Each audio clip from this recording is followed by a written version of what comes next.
আমরা আবেদন করেছিলাম যে গোপালগঞ্জে অনেক অ্যারেস্ট হয়েছে, কিন্তু আমরা শুধুমাত্র শিশুদের যে অ্যারেস্ট হয়েছে 9 জন শিশু অ্যারেস্ট হয়েছে, এটা আমরা খবরে দেখেছি। সেইটা আমরা চ্যালেঞ্জ করেছি যে এই শিশুদের ক্ষেত্রে দি চাইল্ড অ্যাক্ট অনুসরণ করা হচ্ছে কিনা। আমাদের দেশে চাইল্ড অ্যাক্ট আছে এবং সেখানে বলা আছে যে তাদের কিভাবে তাদের অ্যারেস্ট করলে একজন চাইল্ড অ্যাফেয়ার্স অফিসার তাদের দেখভাল করবে, তাদেরকে চাইল্ড কোর্টে প্রডিউস করতে হবে এবং তাদেরকে আলাদা জায়গায় রাখতে হবে শিশুদের ক্ষেত্রে।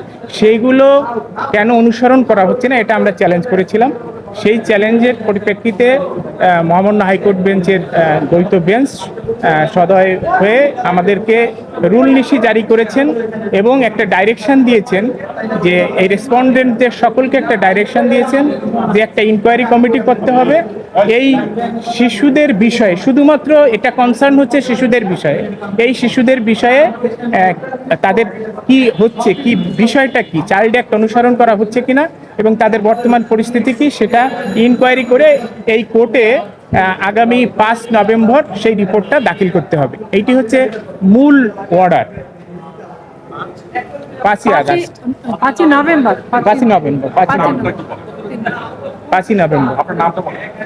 আমার নাম উৎপল বিশ্বাস, ওনার নাম আবেদা গুলডুক। আমরা 2 জন পিটিশনার। আবেদা গুলডুক,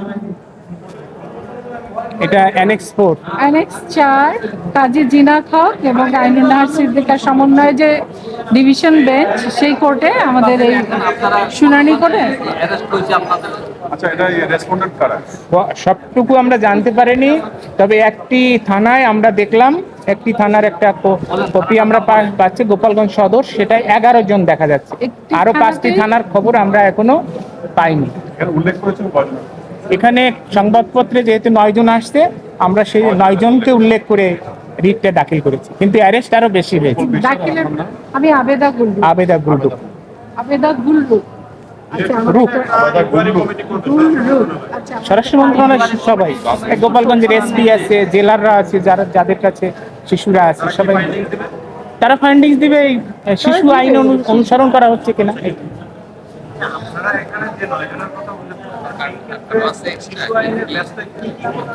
শিশু আইনের ব্যত্যয় ঘটছে। আমরা ছিলাম অনেকদিন ধরে। প্রথম ব্যত্যয়টা তো না, তাদের স্পেসিফিক এলিগেশন নাই। 2 হচ্ছে তাদের তো চাইল্ড অ্যাফেয়ার্স অফিসার একজন আছে পুলিশের মধ্যে, তাদের কাছে থাকবে, তাদের হাতেই আসবে এবং তারা তাদেরকে যে প্রবেশন অফিসার থাকে শিশুদের ক্ষেত্রে, সেই প্রবেশন অফিসারের কাছে তাদের বিষয়ে সাথে সাথে রিপোর্ট উপস্থাপন করতে হবে। তারপরে তো ইন জেনারেল কোর্টে উপস্থাপনের বিষয় আছে, চাইল্ড কোর্টে উপস্থাপনের বিষয় আছে এবং আরেকটা খুব গুরুত্বপূর্ণ জিনিস আছে যেটা 21 দিনের মধ্যে করতে হবে, সেটা হচ্ছে সোশ্যাল রেসপন্সিবিলিটি।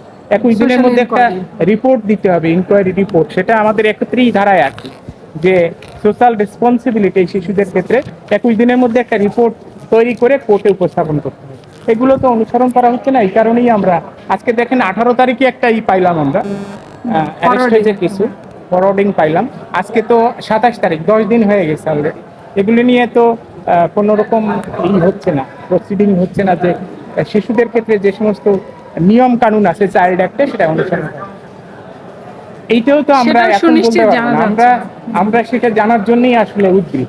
মানে শিশুদের ক্ষেত্রে মানে আগস্ট যে জুলাই বিপ্লবেও তো শিশুরা মারা গেছে। মানে এই দেশ তো শিশুরাও একটা, এই দেশের একটা মানে পার্ট, তাদের একটা আকাঙ্ক্ষা। আর শিশুরা তো জাতির ভবিষ্যৎ। মাইলস্টোনে শিশুরা আগুনে পুড়ে মরছে, সেজন্য আমাদের কষ্ট। বলে এই শিশুদের ক্ষেত্রেই আমরা এই রিটটাই কনসার্ন যে চাইল্ড অ্যাক্ট অনুসরণ করা হচ্ছে কিনা। আমরা আরো অনেক কিছু উল্লেখ করেছি, কনভেনশন অন চাইল্ড রাইটস আছে। আমাদের সব রেসপন্ডেন্টদেরকে রেসপন্ডেন্ট আছে আমাদের 8 জন রেসপন্ডেন্ট আছে আমাদের।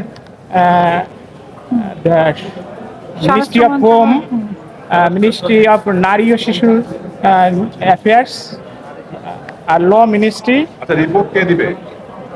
এরা যে কমিটি করবে, কমিটি কম্বাইন্ডলি একটা কমিটি করে রিপোর্ট দিবে। কমিটি করে রিপোর্ট মেইন কে? কমিটি কাকে প্রধান করা স্বরাষ্ট্র? হয়েছে? কাকে প্রদান করবে এটা স্বরাষ্ট্র তো বলবো না। মন্ত্রণালয়ের আন্ডারে সবাইকে ডিএজিকেও আপনারা নির্দেশ তো দেওয়া কাউকে হয়েছে। ইয়ে কাকে নির্দেশ দিতে না, এটা হোম মিনিস্ট্রিকে Home Ministry, এটা বলা বলতে হয়েছে। না, ওটা উনি বললো তো। হ্যাঁ আইজিপি আছে। মিনিস্ট্রি থাকে তো না এটা কাকে না। কোর্ট কাকে নির্দেশ দিচ্ছে? কোর্ট সমস্ত রেসপন্ডেন্টদের কি কোর্ট বলছে? কমিটি আমরা করতে স্পেসিফিক বলছে একজনের সবাইকে মিলে। কথা বলছিলাম, কোর্ট বলছে না, সব রেসপন্ডেন্টই এই কমিটি করার ভিতর ইনভলভ থাকে। এই যে ডিএজিকে যখন বললো, হ্যাঁ? ডিএজিকে এখানে 8টাই পক্ষ আছে, এখানে 8জন রেসপন্ডেন্ট আছে, নাম্বার দিয়ে দেয় নাই কয়জনের প্রতিবেদনটা নভেম্বরের সময়টা 5 তারিখে বলে দাখিল দিচ্ছে। করতে হবে। এটা হলো যে ইয়া, ডিএজিকে বলতেছিল যে ইয়েকে হোম মিনিস্ট্রি রুল কয় সপ্তাহের, এটা রুল তো সরাসরি চার- বলেনি। রুল তো 4 সপ্তাহ। ঢাকাতে 4 সপ্তাহ থেকে, ঢাকার বাইরে 8 সপ্তাহ থাকে। ওকে, রুলটা হোক, রুল বের হয়ে যাক, আমরা এটা দেখতেছি। রুলের টার্ম না, আমাদেরকে কেন কেন শিশু আইনকে প্রতিপালন করা অনুসরণ করা হচ্ছে না? ইনঅ্যাকশন অফ নট ফলোইং গ্রেপ্তারের ক্ষেত্রে। চিলড্রেন্স অ্যাক্ট, হ্যাঁ। হ্যাঁ, গ্রেপ্তার এবং বিচার প্রক্রিয়ার সম্মুখীন করার ক্ষেত্রে। সংঘাতের ঘটনা শিশুদের গ্রেপ্তারের ক্ষেত্রে শিশু আইন প্রয়োগ হচ্ছে কিনা তা তদন্তে কমিটি গঠনের নির্দেশ দেয়। হ্যাঁ, মূলত এটাই। ওনারা তো জিস্ট একটা বাক্যটা যে ডিএজিকে যখন বলতেছিল, ডিএজি কে DAG বলছে সাথে সাথে ইনফর্ম করতে। না বলা হলো যে হোম মিনিস্ট্রি আমাদের 21 তারিখে এফিডেভিট